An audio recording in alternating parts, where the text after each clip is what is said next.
Hey, hi, hello everybody.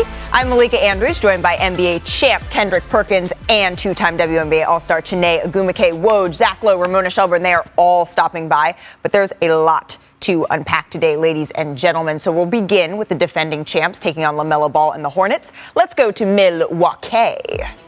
All right, as I mentioned, it was LaMelo, it was Giannis, it was all the smoke. There they are, the two stars. But let's fast forward, Chiney, to the second corner where the Hornets are up. Ooh, my nice alley-oop. Goodness. It's not often that you put Giannis Antetokounmpo on a poster. That makes a poster, right, Perk? It does. But look at this play right here. Ooh, ooh. And it also isn't often that you knock down Drew Holiday, an elite defender. So this was a back and forth game. Look at LaMelo. Step through, pass, extra pass. Beautiful. Oubre. Wait, Poppy. Let's go ahead to the fourth quarter. You guys, DeMarcus Cousins. He made his Bucks debut in the fourth quarter. Grayson Allen. He kicks it back out to DeMarcus in the corner. People forget he can shoot like this, Perk. Look, Boogie is getting down. I'm so happy for Boogie. Get down, Boogie. I like that. We'll talk more about Boogie a little bit later, but LaMelo in the clutch, Chiney. That was a story of, almost the second half until Giannis had his way, but realistically, it's hard to stop this. Nice spin move right under the rim. That's automatic. That's what I do to my sons in the driveway. It's called daddy ball. That's what I do to you, Perk, all day. Hey! But this is what LaMelo does. Bang. Man, that's tough. Ties the game, 5 seconds left. So look at this. Giannis driving all the way to the basket, finishes with that the left hand. That's a nice stuff. That would end up, despite this half-court heave, which was actually a pretty good look, sealing the game. Giannis had, get this, 40 points, 12 rebounds. They did a little bit of a jersey swap. Giannis actually has an incredibly impressive jersey selection. But here's him after the game. I knew in the position I was, there was two things I could do. It's or throw a floater up or try to sneak it in. And when you try to sneak it in, you got to put spin in. If you just go, just go normal, most likely you're going to get blocked. So you got to be sneaky with it. I'm getting old. I'm not able to dunk on people no more. So I got to be sneaky.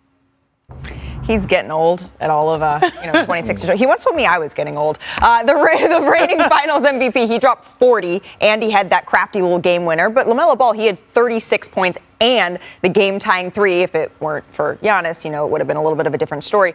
Specifically last night, not the collection of the whole season, Perk. Who were you more impressed by? You know how I feel about LaMelo Ball. I said it yesterday. He's box office. Oh, there go my camera. He's box office. But I was more impressed by Giannis. They was down double figures, and he dominated in every fashion. A 40-piece wing dinner, how you like your Cajun rub or whatever, right? 12 biscuits on the side, that means rebounds, and he dished out 9 sides of honey. And look, when you look at Giannis in the go-ahead basket at the end, driving to the paint, you know what that showed me? That showed me growth. Because last year, Giannis wouldn't have done that. You know why? Because he would have been afraid to go to the free throw line. So when I'm looking at Giannis right now and I'm watching him take over that Batman role, the role that I said Chris Middleton had because he was the closer, and I apologize to you, Giannis, because you're proving me wrong. Now Giannis Antetokounmpo has taken another step, which is dangerous for the NBA. But see, I differ because of the expectation. This is the man that we saw in the championship game go drop 50, so the expectation is gargantuan. I think LaMelo Ball really had the night, even though there was a loss, them being in playoff competition, not play-in competition. That's the type of team that he sort of built already in year 2. Career high, Perk, career high, 8 threes on the night, and that elite pro level game tying 3 that was incredible. So I'm looking at this game, I'm like, wow, this young man has arrived. It may not be as consistent as you would want it, especially from a top point guard, but the top point guard he's competing with is the best in the NBA, and that's what his talent sort of indicates. So I'm here for Giannis, but I think last night it showed us a lot about LaMelo as well. Who got the win?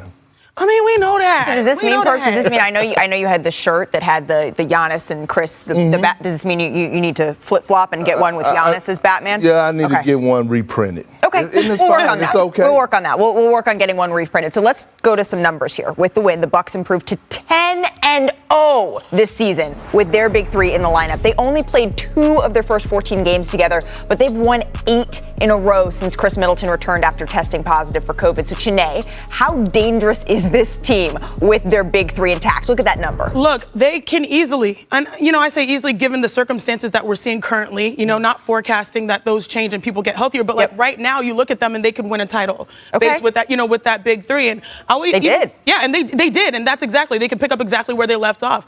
I just like their identity on both ends. I know getting Boogie Cousins was important, especially with, maintaining that interior presence, both offensively and defensively, getting rebounds. But, Giannis is a defensive-minded player. Drew Holiday is a defensive-minded player. They have a whole team that is pretty much two-way, and I love that. And, just to keep going at you, Perk, Drew Holiday, LaMelo Ball, that was a tough matchup, and he had 36 career high. So that's all it was a little different night. But overall, this Bucks team, they were my favorites going into the year because you have no problems when you think about them, while there are problems surrounding a lot of teams in the NBA. But Perk, are they the favorites in the East for you right now? They are the favorites in the East, especially with no Kyrie Irving for the Brooklyn Nets. When you look at what Giannis is doing, okay? Look, I know right now I have Steph Curry as the front runner, and right now it fluctuates throughout the season about who's the best player in the NBA.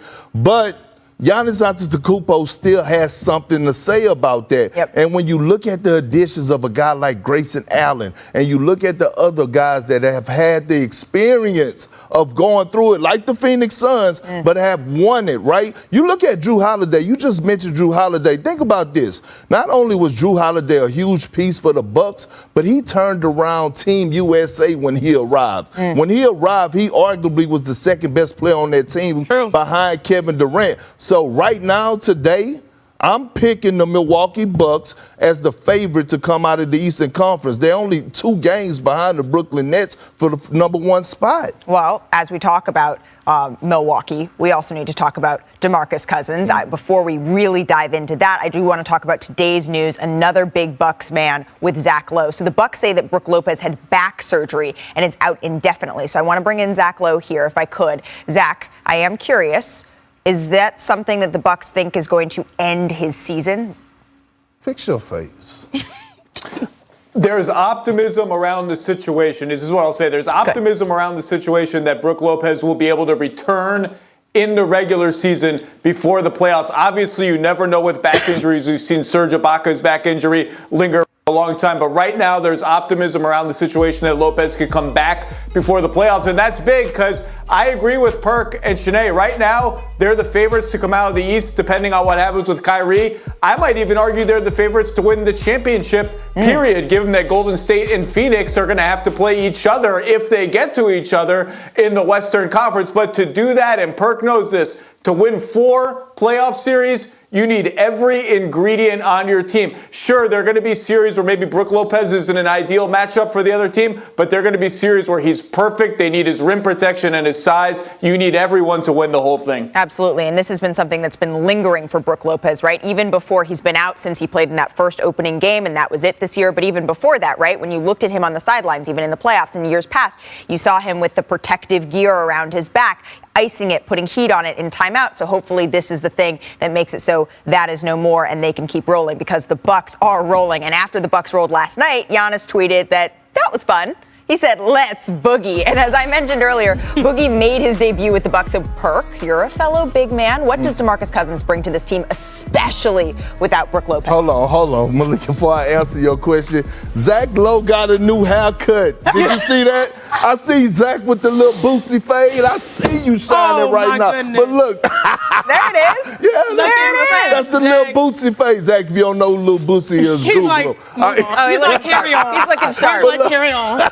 Listen, let me tell you, DeMarcus Cousins, especially with Brook Lopez being out, you know what he provides? He provides another big that they can throw down low and get a bucket. He gives Giannis rest because Giannis has been playing the 5. But the great part about it is that you could play the 2 together. You know why? Because Boogie can shoot the tray ball. Yes, sir. And so now you can have spaces like they use Brook Lopez, space Boogie out to the 3-point line, have Giannis in the pick and roll, dive into the basket, and now you still have the space. Look at Boogie in that deep corner. Yak him. That's what you call it. Yak him. Knocking down threes. I love it. He getting another chance. Teams have been disrespecting him. Another opportunity. I think Boogie is going to embrace this. I think that he looked like when that conversation with Giannis, he already was trying to figure out, all right, what's my role going to be? Because we see this with some vets, right? Joining these championship caliber teams and wanting to sort of figure out the next step of their career there. So it's going to be exciting to see the way that unfolds. But we do have more breaking news this morning. We got a lot going on today, Perk. So breaking news out of New Orleans this morning. It was a little bit of a surprise. It involves Zion Williamson. He's been out the entire season after off-season foot surgery, but he'd returned to doing on-court drills, remember, but then he suffered a setback earlier today. So I want to go live to the Pelicans practice facility, if we could, in Metairie, New Orleans. We're joined by our reporter, Andrew Lopez. Andrew, you dropped the Zion news in a tweet that shook our newsroom this morning. So what's the latest on Zion's status? Right now, Zion is experiencing soreness in that surgically repaired right foot. He had ramped up his work to do 4-on-4 full court drills. Sometime in the last few days, he reported experiencing soreness. It wasn't any sharp pains. It was just next morning soreness. He had it checked out last night by the team doctor before their game against Dallas. And they are going to dial him back a little bit. So he was supposed to return to practice today. Instead of doing 4-on-4 work, now he's going to go back, do a little bit of low impact work, and then work his way back up if he can get through this weekend without experiencing any soreness again. So he's still going to be on the court, just potentially doing a little bit less work than he had been doing. So this is the $1 million question, Andrew Lopez. When do we get to see him on the court? That is still a very good question that I don't have an answer to, and I don't think they have an answer to quite yet. Obviously, the practice was supposed to be part of his ramp-up. They were going to try to get a few practices in before he does that. With the delay, he's going back to one-on-none probably. Then once they get by next week, they can start to probably slowly ramp him up to get back. So we could still be a few weeks away from a Zion debut. Still a few weeks away. Thank you so much for your time, Andrew. I know you have a flight to catch to Dallas where the Pelicans are playing tomorrow night, so I appreciate you taking that time before you have to run off to the airport. Thank goodness for pre-check. Absolutely. Amen. All right, this setback is just the latest in the Zion Williamson saga in New Orleans. Remember, the last time he played, it was May the 4th. And then over the summer, he underwent surgery to repair a fractured right foot. And then last week, the team announced he was cleared to participate fully in team activities. And then Andrew's news from today about him not practicing after experiencing some soreness, and that's delaying his return once again. Lopez is reporting for potentially several weeks. So we have so much to cover on NBA today. Bam Adebayo is out 4 to 6 weeks for the Heat. We will. But we also have Zach Lowe, who will discuss the impact Sixers. So I want to know, Ramona, do you sense any worry from a Sixers organization that now sits at 11th in the East? Well, this is not where they want to be, but there's not a panic in the sense of, well, let's go make moves, because they just got Joel Embiid back, okay? And while he was out, Tyrese Maxey, he was on the come up, right? He was playing really well. The offense was running through Maxey. Yep. He had a couple of 30-point games. He was actually nominated for Eastern Conference Player of the Month in the last month. He had a really good month there, but now you have to play through Joel Embiid, and that is a completely different action. It's a completely different way of running the offense. But the fundamental issue is Joel Embiid is not shooting well, 40% from the floor. That's terrible for him. And they're not getting him the ball in places where he likes the ball. So some of this is she's had a little adjustment to the new ball that's being used this year. Some of this is his hand was hurting yesterday after Enes Kanter Freedom slapped his hand. But I was told that after the game he had it evaluated by the team docs. There wasn't even a need for imaging. He's fine. This is just Joel Embiid has not found a rhythm offensively. And some of that is the Sixers need to get him the ball in the spots where he is one of the best players offensively in this game. Yeah, when you mentioned Tyrese Maxey, when I was speaking to Doc Rivers the other day, he said one of the great joys of him coaching this year is watching Tyrese Maxey take that next step to actually go into huddles and say, hey, I have an idea, coach, this is what we should drop and play, because last season he wasn't doing that. Right. But that chemistry takes time. So, Chiney, if you could please put on your doctor hat and tell me how to stop the bleeding, that would be lovely. Dr. Agumake. Yes, less is more. Sometimes less is more. And, your best chance at winning is having Joel Embiid be great. And I do agree, it is a rhythm thing. I know what it's like to try to jump in the middle of a season when you're dealing with nicks and knacks and have to go out there and play. It's not so easy, but make life easy for him. I think being intentional, we don't know what happened in the last play and the last timeout, but the idea is let's look for him, and if not, make a play, right? And I think that's where those things sometimes linger in this organization. One problem can cascade to the next. So I would just simplify. You have a lot of role players stepping up during this time. Keep those guys confident. But right now, less is more for Philly. And just getting back to the basics of basketball, That's the most important Be thing. the big But man. they had the look, Perk. They had the look, but here's the thing. What we have to realize is this, right? During that last possession, you have to give a lot of credit to the Boston Celtics. Robert Williams on the ball with his activity and his length and his athleticism. And Al Horford did a great job on Tobias Harris for his pressure in him so that pass couldn't be that easy into the paint. It looks easy, but it's not. But then again, when I look at the Philadelphia 76ers, one, when Joel Embiid was out, we have to remember they were missing Seth Curry at times. They were missing Bias. Danny Green at times. They were missing Tobias Harris at times. So for them to even be in this situation where they at right now, I say they're in a great spot. And then also, one more reminder. Joel Embiid is coming off of having COVID. Yeah, it's tough. And we watched multiple players, Jaylen Brown, Jason Tatum. We watched Jaylen Brown this season. He went in the Garden and dropped 46. And then after that, he struggled, and he said that he has still those lingering feelings from the tough. COVID. Yeah, absolutely. It's tough. There was a lot of action around the NBA last night, so let's go coast to coast to get in on some of that action. Let's start with the Hawks, who, you guys, they've quietly won 8 of their last 9. And Trae Young has, get this, 5 straight 30-point games. It's the longest streak in the NBA this season, and it's tied for the longest of his career. So, Perk, can the Hawks get back to the ECF? It's winter time. Ice Trae is in the building, and yes, they can get back to the Eastern Conference Finals. Behind Trae. Absolutely. Absolutely, he says. All right, so you know who else was out with the Stars last night? It was Drake, who was in the building in Oklahoma City. Wow. As the Thunder That's an hosted interesting the choice. Rockets, right? Houston came out with the win, and now they've won 4 in a row. Miss Houston getting excited following a 15-game losing streak. So I'm going to go back to you, Chanae. Is this a blip? Oh, why are you going to do this to me? Is this a trend?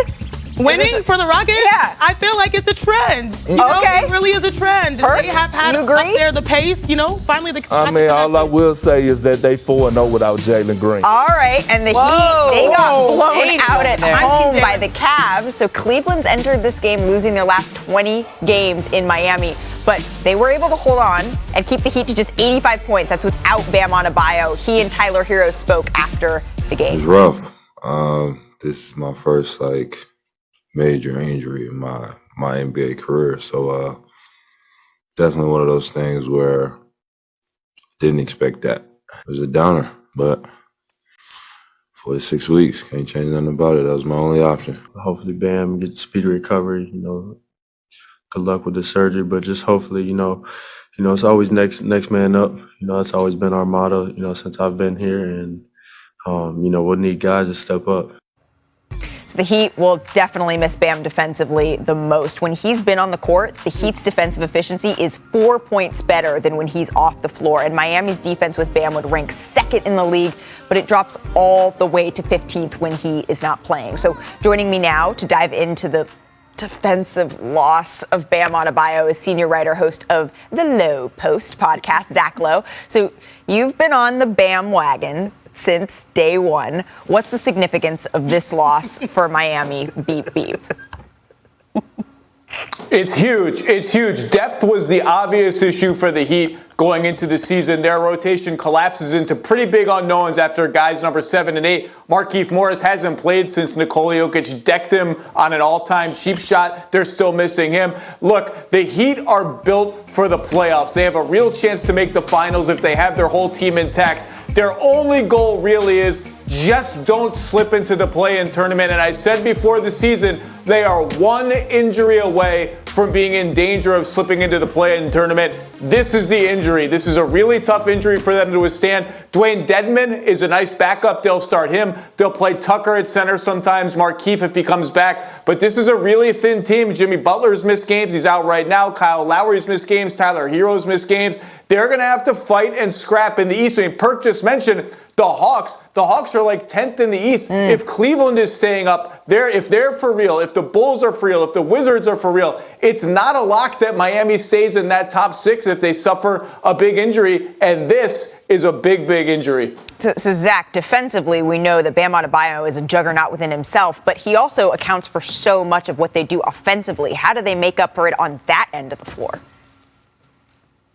They're going to need more from Jimmy Butler. They're going to need more from Kyle Lowry, who has really been a distant kind of fourth option with this team. They're going to need him to become Toronto Kyle Lowry again. And Duncan Robinson, who just got this huge contract, is shooting 29% from three. That's his only job, is to make threes. He'll start making more shots. But the Duncan Robinson-Bam two-man game, it's a beautiful two-man game. Duncan bobs back and forth. They do handoffs, fake handoffs. It gets the Heat into a lot of their best stuff. Without Bam's passing as the hub at the elbow, it's going to be really interesting to see how they adjust. They just need their best players, and that's now Butler, Lowry, Hero to give them more every single night. Absolutely. And to remind our viewers, Adrian Wojnarowski is reporting that Bam Adebayo, the timeline there is going to be 4 to 6 weeks. So we will see if Miami can stay afloat just enough for him to come back so they can stay at the top of the top. And speaking of the top, that is coming up on NBA Today from Wednesday's action. Keep it locked. Towns lower back today.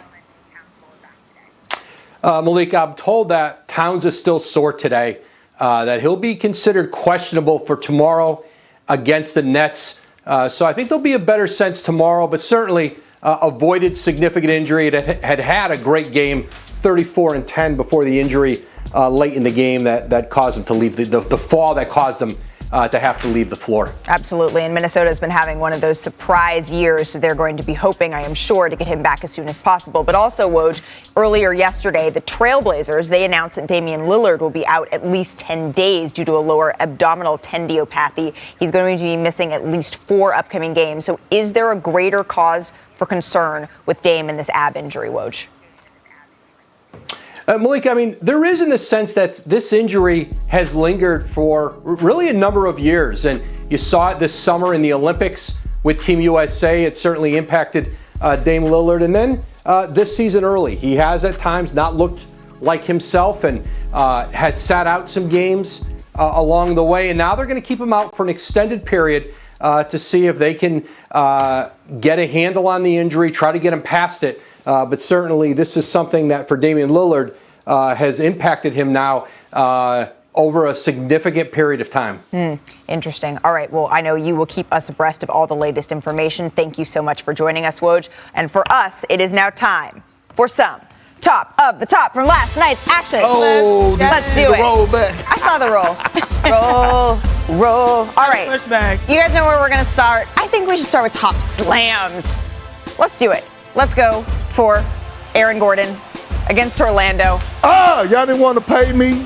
Y'all wanted to trade me. Does that look a little personal to you, Perk? It was personal. I didn't want to pay me. Y'all wanted to trade me. Yeah. He's been bars today, and so is Aaron Gordon. My goodness. All right, and then we have the top block. We saw this a little earlier, but it's good enough to see again. We need to get some love to Robert Williams. His name is Tom Lloyd.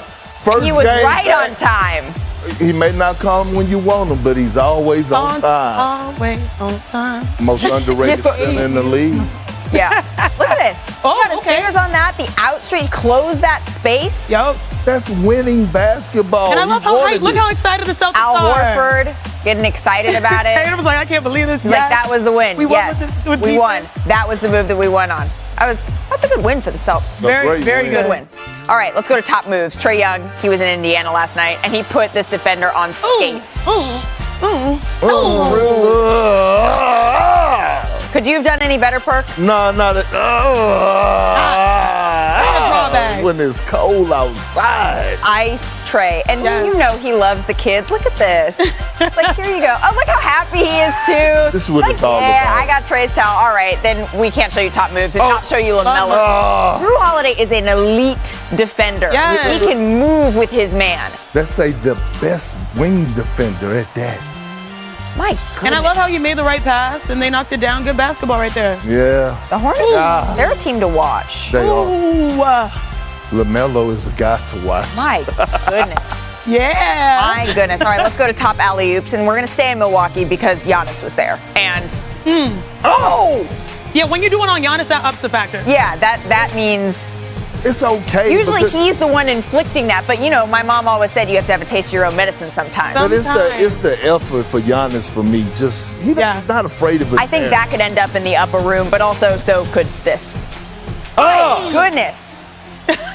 The fro got loose. Those coils were out. And the ball hit the side of the backboard. You had to corral it and bring it down. Yo. Jared Allen been on one. The Cavs. Yes. When Evan Mobley is playing, Talk the about it. Cavs. Healthy. We might need to get to that in a little bit because coming up on NBA Today with most of the league through 21 games, we're going to hand out some quarter season awards. Maybe Evan Mobley deserves one. Do you think so?